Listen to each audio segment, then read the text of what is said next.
Germany ছাড়ার আগে অভিজিতের ইচ্ছা ছিল যে নেদারল্যান্ডের বাজার থেকে একদিন একটা আস্ত স্যালমন মাছ আনবে।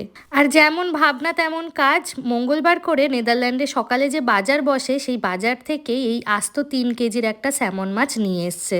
অনেক সকাল থেকেই এই বাজার বসে, আমি আর যাইনি, প্রচণ্ড ঠান্ডা পড়েছে, অভিজিৎ নিজে গিয়েই একা এই মাছটা পুরোটা নিয়ে এসছে।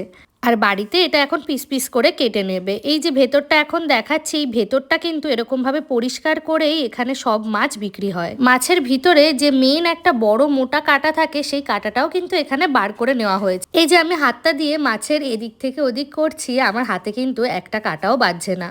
আচ্ছা, এই স্যামন মাছকে দেখে আমাদের দেশের কোনো মাছের সাথে কি মিল পাচ্ছেন? যদি মিল পান অবশ্যই আমাকে কমেন্টে জানাবেন। এখন আমার একটাই চিন্তা যে এই 3 কেজির আস্ত একটা মাছ অভিজিৎ কাটবে কি করে, কারণ এই মাছ কাটার জন্য খুব ধারালো বটি বা ছুরির দরকার হয়, যেটা আমাদের বাড়িতে নেই।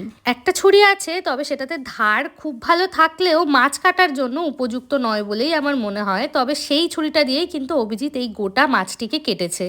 প্রায় 30 থেকে 35টা মতো বড় বড় পিস বেরিয়েছে।